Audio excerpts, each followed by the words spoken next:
Phone काटना। तो जैसे कि मान लीजिए आपने फ़ोन पे किसी से बात की, जब आपकी बात पूरी हो गई तो आपने फ़ोन काट दिया। तो इसकी इंग्लिश क्या होगी? इसकी इंग्लिश होगी hang up. HANG hang, UP up, hang up. मैंने बात करने के बाद फ़ोन काट दिया। मान लीजिए आपने किसी से बात की और आपने फ़ोन काट दिया, तो उसकी इंग्लिश क्या होगी? I hung up the call after conversation. I hung up the call after conversation. ये जो हंग और हैंग आपको अलग अलग लग रहा होगा, लेकिन ऐसा नहीं है। हैंग की सेकेंड फॉर्म है हंग, ठीक है, ये आपको याद रखना है। नेक्स्ट देखते हैं, लाइन काटना।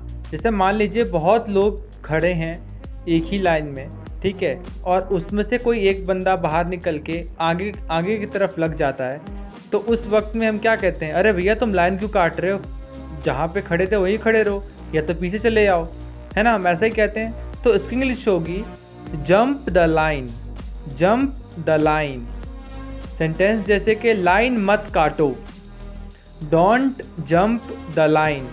Don't jump the line. समय काटना।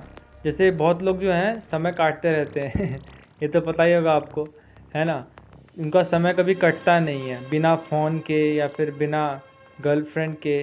समय काटने की इंग्लिश होगी spend the time. Spend the time. Sentence देखते हैं, मेरा तुम्हारे बिना समय नहीं कटता। I can't spend the time without you. रास्ता काटना।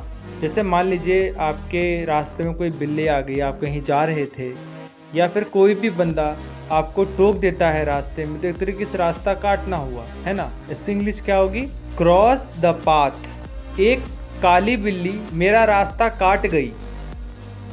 इंग्लिश क्या होगी? A black cat crossed my path. A black cat crossed my path.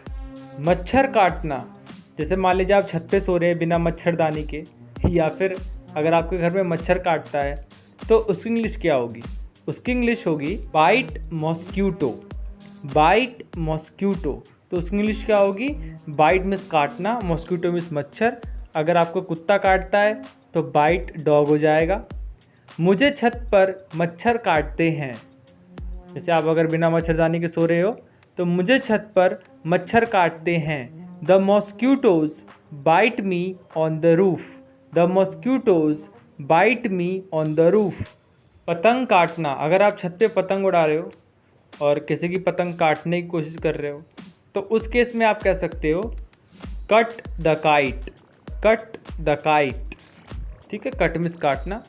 मेरी पतंग मत काटना। जैसे आप पतंग उड़ा रहे हो, कोई आपकी पतंग काटने की कोशिश कर रहा है, तो बोलोगे don't cut my kite. Don't cut my kite. चक्कर काटना। मान लीजिए आपको कोई काम करवाना है, ठीक है, जैसे कि कोई भी सरकारी काम हो या कोई भी ऐसा काम जिसमें आपको बार बार जाना पड़ता है, तो क्या बोलते हैं हम? अरे यार मुझे बार बार वहाँ चक्कर काटना पड़ता है, बार बार वहाँ चक्कर काटना पड़ता है, क्या करूँ? तो उस केस में आप इसकी इंग्लिश क्या बोल सकते हैं? तो इसकी इंग्लिश होगी मेक राउंड्स। चक्कर काटने की क्या होगी? Make rounds. सरकारी काम में बहुत चक्कर काटना पड़ता है। We have to make rounds for government work. We have to make rounds for government work.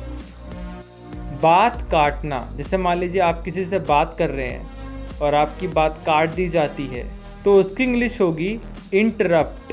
INTERRUPT। Interrupt means बात काटना।